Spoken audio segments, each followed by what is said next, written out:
Good morning, Ram Nation. We are back with another edition of DNVR Rams Live. Of course, I'm Justin Michael, and we've got a lot to talk about. Yeah, the spring game is this weekend. It doesn't feel very springy at the moment, calling for a couple inches of snow. We're almost in off-season mode, almost to summer, but it feels fitting that in Colorado we get, you know, a little snowstorm here that drops us like 40 degrees below average. It's a little bit disappointing for the fans, obviously, who were probably looking forward to attending. I bet this will hurt the attendance numbers to an extent. I also think it's going to be good experience for the guys. I remember back to that Air Force game this past November where it was snowing sideways. And, I believe that was the first time that Braden Fowler-Nicolosi had ever played in the snow. CSU recruits so heavily in Texas, California, Southern California, Nevada, Arizona. There's probably a decent amount of young guys on the roster that this is going to be their first experience in this weather, or one of their first experiences in the weather. So I guess that's kind of the silver lining of the situation. I'm looking forward to it. On today's show, I'm going to get into some guys to keep an eye on in the spring game, some players that are either new or kind of expected to jump into a bigger role this year. We're going to talk women's basketball at the end. They landed a big time transfer out of the Big East. Huge for the Rams. Really excited about that. I'm also going to get into some men's basketball recruiting. Appreciate everybody in the comment section, everybody tuned in. You guys make these shows possible. Real quick, I do want to shout out our friends at Toyota. Trucks have always been a part of Toyota's DNA for generations. Toyota has built durable legends destined for greatness and perfect for Colorado. Whether you're conquering off-road trails or hauling the weight of the world, there's a Toyota truck that's just right for you. Maybe it's the all-new 2024 Tacoma or the return of the iconic 2024 Land Cruiser, which came back this spring. They have 17 models with all-wheel drive or four-wheel drive capability like the Epic 4Runner.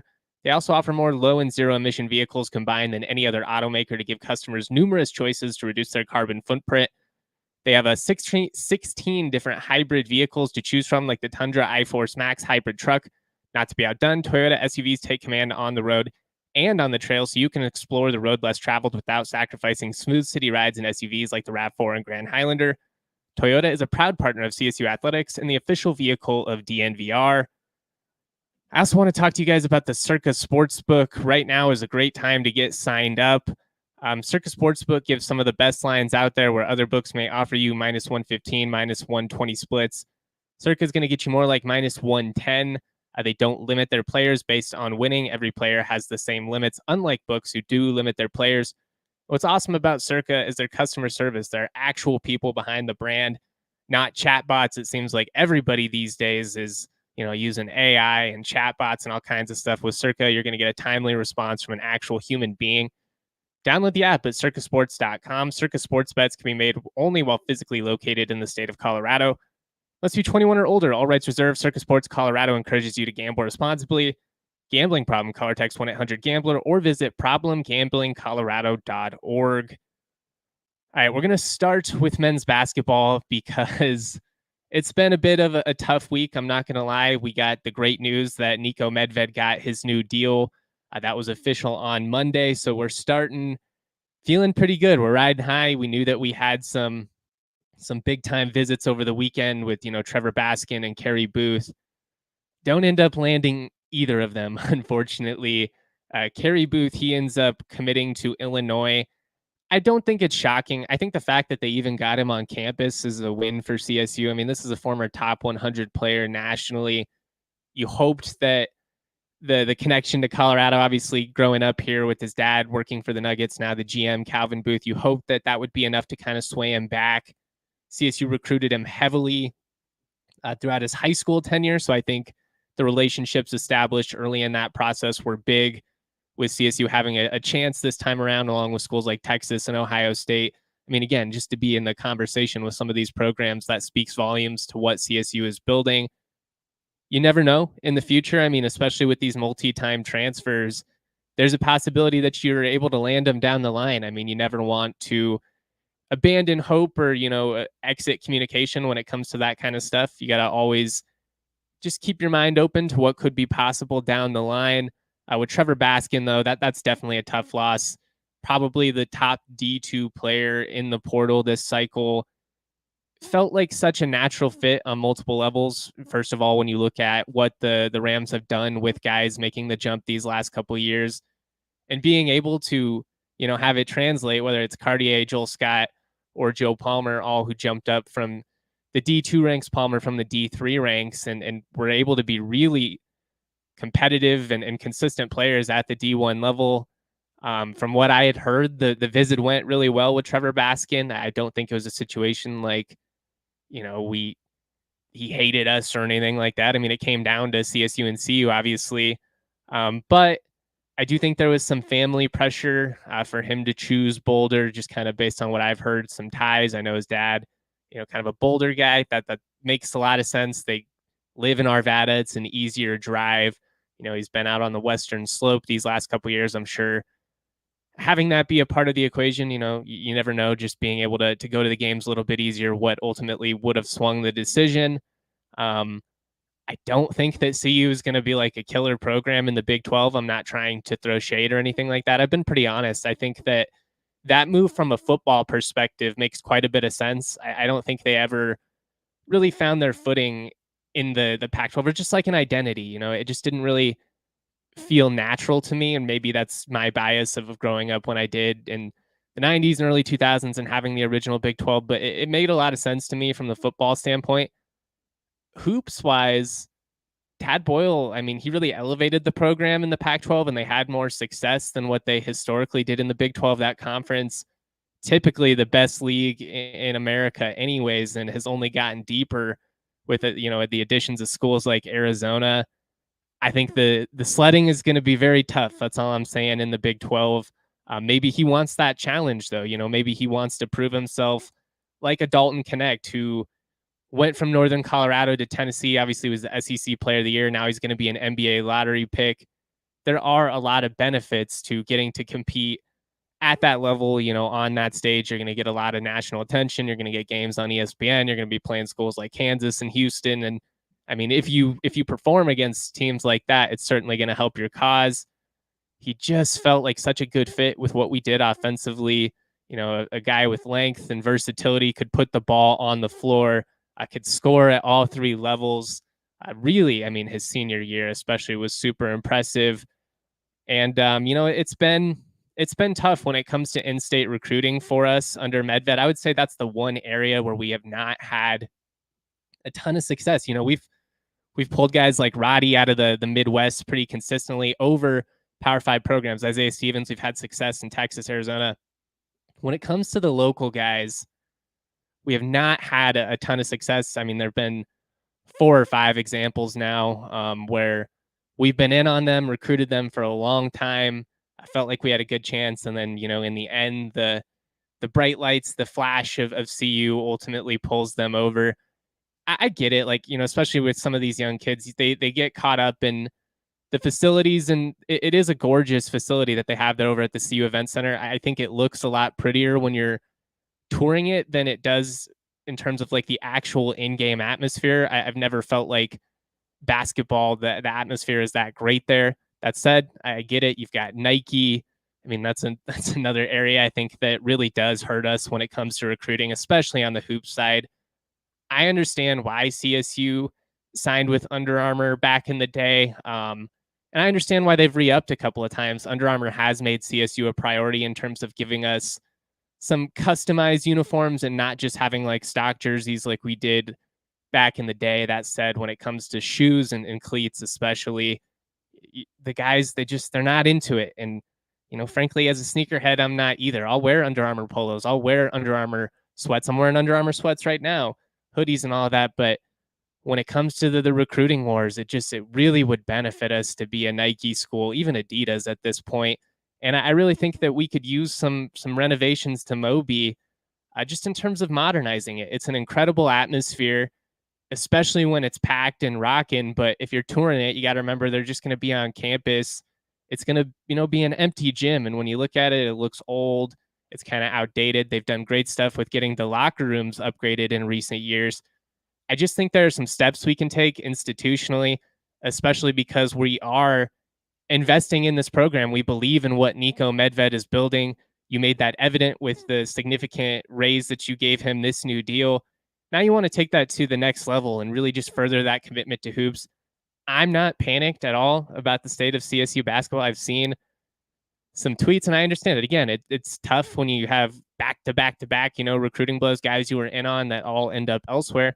That said, it's a really long offseason. Like, it feels like just about every cycle, there is a surprise signing that the staff is able to get. This staff, they work quietly compared to some of the other schools out there. They're not trying to create a ton of social media attention. They're not floating every offer that they or visit that they have on campus through media like some staffs are. Maybe they should. I don't know. Like, I will admit, I do think there is an element of recruiting that, some of these kids, they want the attention. They want it to be known that they're wanted. And I kind of get that to an extent. But my point here is really just that they're fine. They're just as fine as they were 2 weeks ago. In fact, we're in a better spot, even with these recruiting losses, even with Neat Clifford declaring for the NBA draft, because you've got your entire staff intact. The future is going to be fine. There's still plenty of recruits out there, still plenty of unsigned guys. It's going to go throughout the summer. Remember Chandler Jacobs, and granted, his situation was a little bit unique with what happened at Texas Tech originally with them. Then they kind of over recruited, and then he didn't end up going there after all. But he didn't come in until like June, I think it was, maybe even July. Sometimes the slow burn ends up working out. Some guys I'd like to keep an eye on: Brennan Rigsby, the Oregon transfer, originally from DeBeck. I went to a prep school out in Utah. Played the last 2 years at Oregon. Was a starting guard. Played about 23 minutes a game, 41% from the floor, 35% from three this season.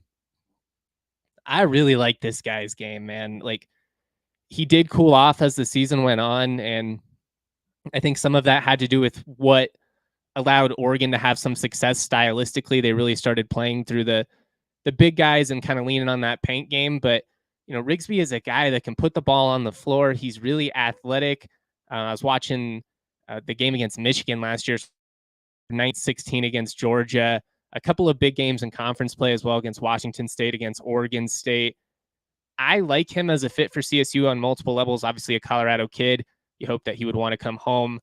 From some of the reports I've seen, it sounds like it's down to CSU and Wofford. You would hope you would be able to, land a guy like him. The only reason I would assume Wofford could, land a guy over CSU would probably be like the guarantee of being the focal point of the offense or something like that. But what's nice about Rigsby is I think even if you were being super honest about prioritizing Cayenne Evans, which I do think is part of the process and why maybe some of these veteran guards have been a little bit hesitant, along with, potentially some bigger offers. But if you're a guy like Alvaro Cardenas, for instance, you want to be the starting point guard wherever you end up committing. Rigsby, I think he's a guy that could play the point. He could run the offense. I also think he could be really effective as a two guard if you're getting him catch and shoot opportunities, allowing him to cut. He's got deceptive bounce. He's got good size. I think he's a guy that would be a really good fit. And to me, that's a guy that I'm really hoping to land.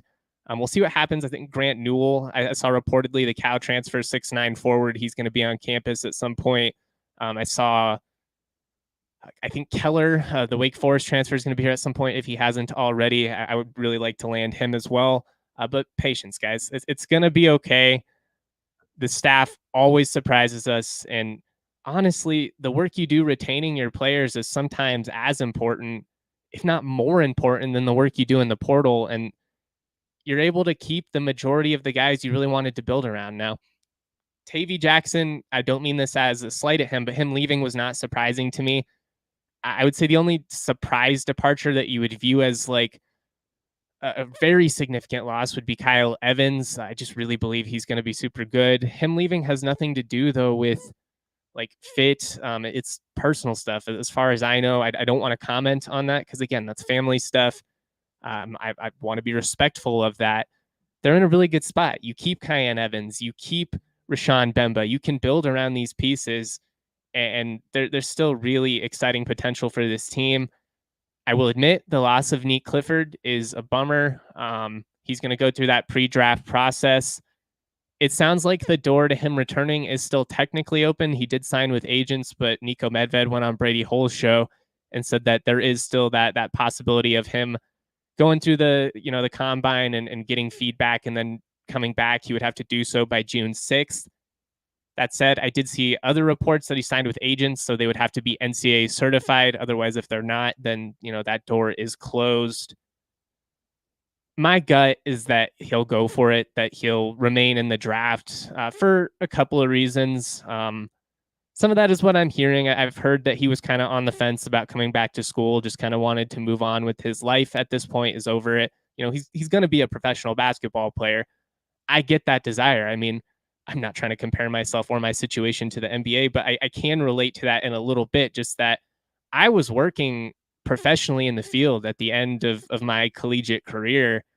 And it didn't really feel like there was much point to continue to go to class. If I'm just being real, like I knew I could do it. I had proven that I could do it. I was working with, the people that I grew up reading. Like to me, I was like, what's the point? I ultimately finished it just for pride and because I had committed a lot of money to school at that point. But I'm just saying, like, I can understand when you've been in school for 4 years and you've proven that you could do it. You feel like you're ready to be a pro, just wanting to move on.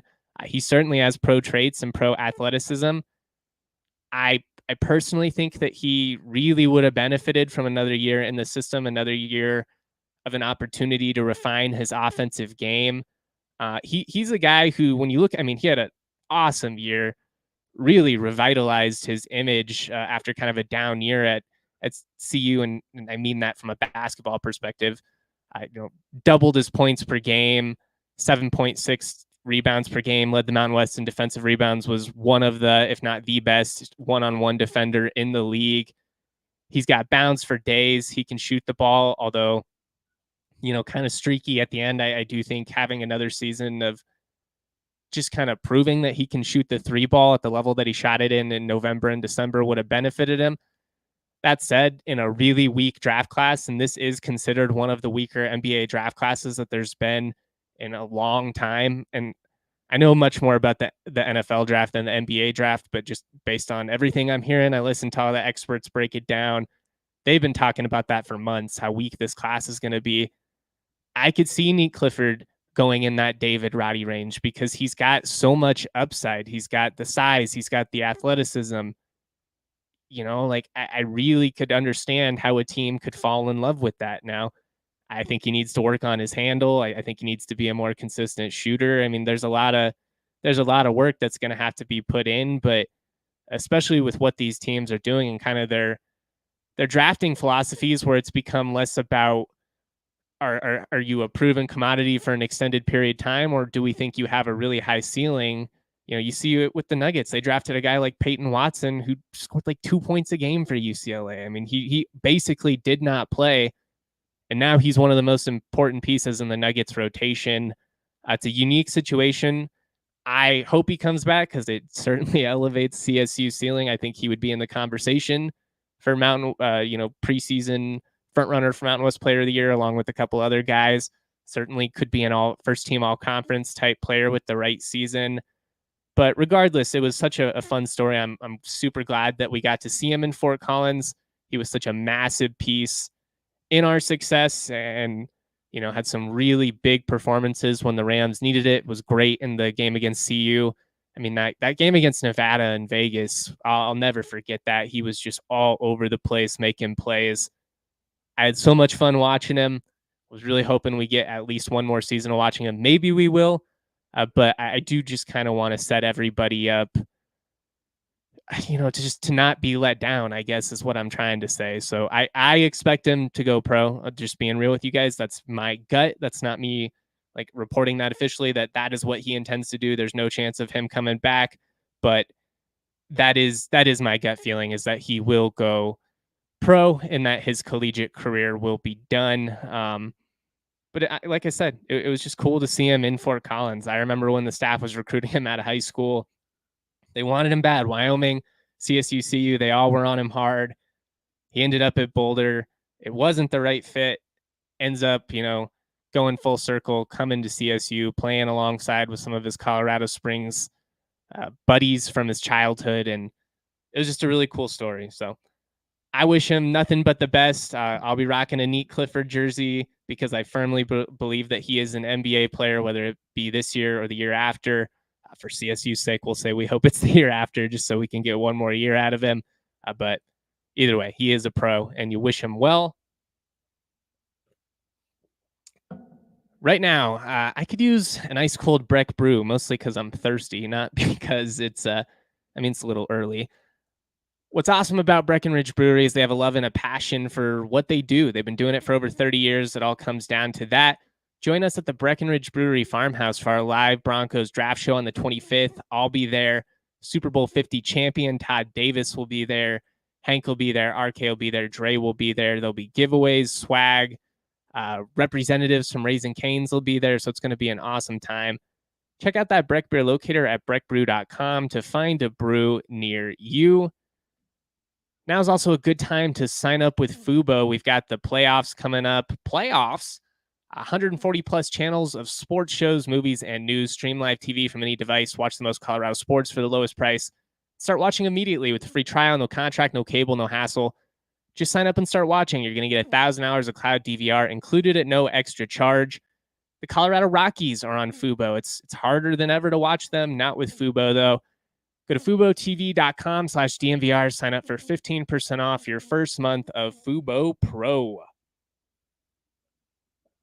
All right, let's talk a little bit of football. Let's move on to the spring game. If you're just tuning in now, if you started late, that's okay. The main summary there is that everything is going to be all right when it comes to hoops. Missed out on a couple of key recruits. Obviously, Neek declaring for the draft, but with what they're building, with how much time we still have, everybody breathe. All right, let's talk about the spring game. Like I said, although the weather is a bit of a bummer for people like me coming up from Denver, going to make the commute a little bit messy, probably going to discourage some folks that would have attended otherwise. I hope that people still do turn out and show up. You want to create a fun atmosphere for these guys. They're all competitive, but when you've got people in the stands, it just kind of raises the stakes a little bit. And I think that's natural, even if you're playing, like just a casual pickup game. If there's a couple people watching, you're going to want to ball out. First guy to keep an eye on, wide receiver Donovan Ollie. His role was always going to be important. I've talked about him a lot in recent weeks, but with the departure of Justice Ross Simmons, he would be my front runner to be wide receiver 2 at this point, with Torrey Horton obviously being the clear number 1. I want to see the way that they use him. I mean, primarily being lined up outside throughout the spring, but I want to see if they move him around a lot. I want to see what types of looks they're getting him. I mean, are they trying to stretch the field with him? Is he being used more in the intermediate game? Are they is he a guy that they're getting the ball underneath with some of the crossers and trying to create after the catch? Because he does run pretty well. But what type of role does Donovan Ollie have in this? Really, the passing offense as a whole is something you want to see. You're interested to see, what does BFN look like, in his kind of last significant performance before we get to fall camp? What kind of chemistry does he have with all these guys? How does his accuracy look? How does his footwork look? All of that kind of stuff. But in particular, I really want to see, what does the new guy, Donovan Ollie, look like, and what type of role is he going to have? We got to be careful. We got to remember that, the spring ball isn't always exactly representative of what it's going to be, but how much do they throw the ball? And then, how much do guys like Donovan Ollie get in the mix? And how much do guys like Caleb Goody get in the mix? We've heard a lot of really good things about the sophomore wide receiver. He's got good size. He's explosive. A couple of times, been able to go up and make some plays. He's a guy that I would like to see used pretty heavily just because we've heard so many good things about him. I want to see him make some plays in this, along with, any of these guys. Silas Evans, some of the young guys we've heard so much about in recent years. Levon Brown, I guess I could just keep naming them, but Caleb Goody is the young guy that I'm especially keeping an eye on. At tight end, I'm really interested to see, how does Vincent Brown do on multiple levels? I want to see how involved he is as a pass catcher. I want to see what he looks like as a route runner. He's got a ton of length. I mean, he reminds me so much more of Cole Turner than like Dallin Holker, but he needed some refinement there. How much is he being used? You obviously have Jackson Warren coming in this summer. How does he look as a run blocker? That's another area where he could really allow himself to get on the field. Are they using a guy like maybe Peter Montini in more of the block situations? Do they go heavy at times? There's a lot of stuff that I'm intrigued with when it comes to the run game. One of the things I actually want to ask about, I don't know why I haven't yet, but I mentioned it in the fall. I want to see if they mix in any more of the pistol sets this year. They had success running the ball with it that first year. Also in Nevada, they did it a ton. And, talking with Matt Mummy about it, he felt like it allowed them to run the ball more effectively. You have all of this talent in the backfield, even with the departure of Van Shield. Maybe you mix a little bit of that in this year, especially if there are times where the run game's getting a little stagnant. I mean, it's at least something to keep an eye on. Maybe they just say, no, we don't want that. We want to be out of the traditional air raid. We're not at Nevada. The only reason we did the pistol in the first place was because we felt like we had to, with Chris Alt and the homage to everything that they had always run in their pistol offense, etc. Flipping things over to the defensive side, I want to see how cornerback Isaiah Asisima, that's a tongue twister, how he ends up faring. I haven't seen a ton of him yet, but he is a guy that what I have seen, I've liked. He's a little bit undersized, but he's aggressive, man. He likes to get up in receivers' grills, maybe a little handsy at times. I could see a situation where if you had a really sensitive officiating crew, he could be in for a long day. But I like that even though he's not the biggest guy in the world, he's dog, man. There's no backing down. He loves to go up and fight for the ball. I think he has really good ball skills. I think he deceptively is going to be one of the more important additions of the offseason. And I was kind of worried about cornerback depth. That was probably my biggest concern after losing TJ Crandall. I just think when you lose Chigozie Anuzium, a guy who's got a decent chance to get drafted, and then, Crandall, who's supposed to be your starting corner the next year on top of Ron Harge, that was just such a tough spot. I feel a little bit better, though, now that we have seen Elias Larry and Isaiah Asisima in action. Got the UNLV transfer corner going to be on campus. I talked about him the other day. I'm drawing a blank on his name. Avery Johnson, I want to say, but don't quote me on that. I'll tweet about him at some point just to verify that. Another guy that, broke out as a true freshman. He led UNLV in PBUs a year ago. You add him, then all of a sudden you're feeling really good about the corner situation, especially because you've got Dom Jones back. You're hoping Aiden Hector at nickel can kind of jump back up to what we saw a couple years ago. And then obviously the safeties, you feel pretty good about Blackburn and Howell. I'd like to see some more Jalen Gardner out there. It's going to be interesting to see what happens with that secondary this year, though. Definitely probably the group I'm paying most attention to outside of linebackers, probably. And that would be our fifth and final guy that I'm really keeping an eye on, and that is Boom Jock. Heard so many good things about him. He's a missile going downhill. I think moving him to linebacker from defensive end where he kind of started makes a lot of sense. Just sideline to sideline, that guy is going to cover a ton of ground, and he's going to be a handful for opposing rushing attacks. I really like having a guy like him next to a guy like Chase Wilson, who's going to be solid coming downhill, up in the box. I feel pretty good about that room. I worry a little bit about the depth, but I feel pretty good about those starters, especially. And then, you have heard some good things about guys like Drew Rodriguez and Jaden Landrum, who have really athletic backgrounds, who, former receivers, former safeties at one point that are getting converted to linebacker. That's kind of the philosophy that this staff has had when it comes to recruiting linebackers. They've really just gone out and tried to find guys that are freaky and physical and that have the skills to translate. And then the whole idea is they can coach them up. I've got a lot of love for Adam Pillapal, former Wyoming linebacker. You don't love where he played, but I think he has done really big things for our linebackers these last couple of years, just in their development. I think he's a coach on the rise. Really, really like him. So those are kind of the five guys that I'm most interested to see I mean, obviously, I'm interested to see Jackson Brousseau, the backup quarterback, as well. I'm interested to see how much they even throw the football in the first place, because I do think that there is some benefit to working in the inclement weather there. That said, with what they're trying to establish in the trenches with different young guys in the offensive line kind of starting to progress, it wouldn't surprise me if they ran the ball a whole lot too. Like maybe you want to see try and establish like who's running back 2, who's running back 3 going into this summer. Is it, Damian Henderson running back 2, or is it Kobe Johnson?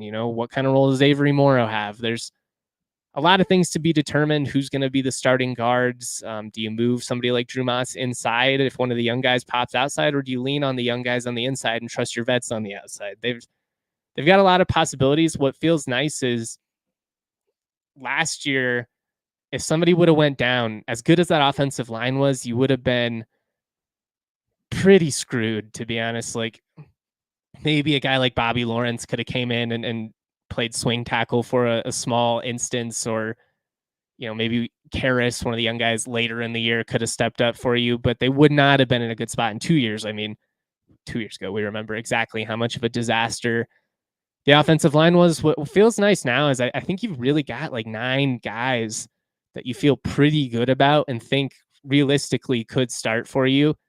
And that's a testament to the coaching that Bill Best has done, the recruiting that he's done. And you got to credit the entire staff. I mean, Norvell said from the beginning, they had to get bigger in the trenches, and it's night and day. I think everybody that listens to the show knows how I felt about the Adazio era. Dude was just a bully. Like, aside from the fact that he was not a good coach, I just don't think he was a good person. But it was really ironic to me that his calling card was offensive line play, and then they came in and just recruited a bunch of like 5'11" dudes, and it was a very odd situation. Very little development happened in that room over those couple of years. I mean, Barry Wesley would have probably came back if wasn't for what had happened over those last couple of years. They just didn't have a ton of talent, didn't develop any of it. Norvell inherited a terrible situation. They had to kind of plug and play 2 years ago, did a really good job last year. And now you're feeling good because some of the guys that you've recruited and brought in are starting to pop. They've done a good job recruiting locally when it comes to the trenches. They've got some more intriguing guys coming in too, with Zach Smith from Thunder Ridge. Really intriguing. Was a tight end going to be moved to tackle? I love the athletic profile. Some of the guys they brought out of California are really intriguing as well. John Holthouse got like a lacrosse background. They've got a guy with a jiu-jitsu background. I mean, I'm really excited about the state of the trenches. Interested to see what happens. I'll have a podcast post-game, post-spring game. I'll also have written content, a couple takeaways, features, whatever we can get out of it. Because after that, we're officially in the off season, not the dog days, because we've got a lot of recruiting to talk about, especially on the basketball and football side. That'll kind of carry us really through June.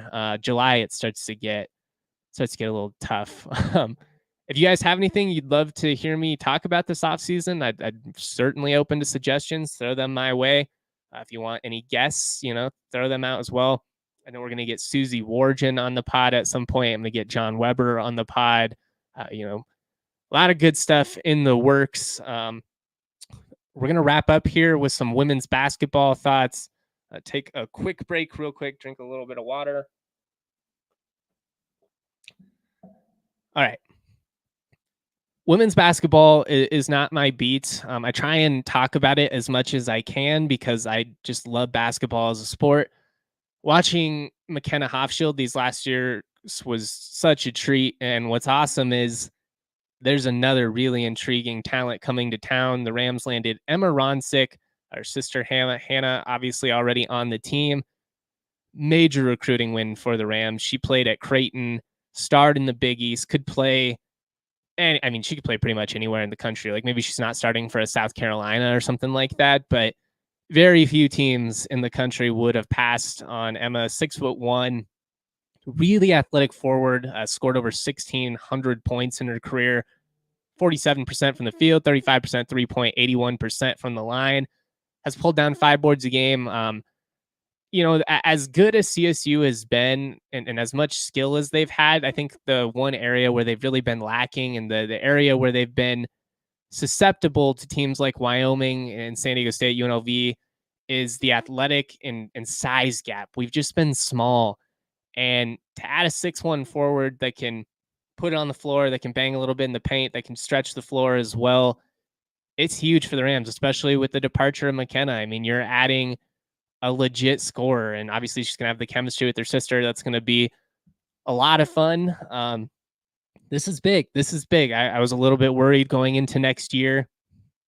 You want to be able to capitalize on the growth and the momentum of women's basketball. If you're CSU, historically, we have been a school that's kind of run shit on the women's side in the Mountain West, at least. I mean, we had been really dominant. When I was in school, we won 4 straight women's regular season titles in women's basketball. That was with Ellen Nystrom and Elin Gustafsson, Hannah Taverdi. Those was a really fun team back in the day.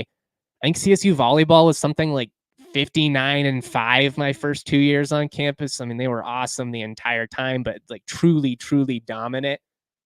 It feels like over the last half decade or so, while we have not been, it's not like our programs have fallen into a cellar or anything like that. It's just the gap has closed. Some of the other programs have been elevated in women's basketball and volleyball. I mean, what UNLV did these last couple of years was insane on the women's hoop side. And that's why I am disappointed that we didn't win the league title at any point, or the Mountain West tournament with a talent like McKenna Hofschild. I also understand with Desiree Young and how dominant UNLV was, probably not super realistic to, expect it. But you want to get back to where you were, and that's kind of running things on the volleyball and women's basketball side. There's a lot of interest right now. There's been so much growth with these sports. And for a school like CSU, you don't want to fizzle out right as everybody is starting to get invested. And I mean, the reality is, with an increased and elevated spotlight means, increased expectations, probably generally more accountability. It's going to be interesting to see what happens these next couple of years and what type of success CSU is able to have. That said, landing a player like Emma Ronsick from Creighton, I mean, go look at what she did against UNLV in the tournament. I think it was like 23 points, just balled out against them. It really helps that she is the type of player that you can build around, that can really transform a season. I mean, she could be the Mountain West Player of the Year. That's how talented she is. It wouldn't surprise me if she's the preseason Player of the Year.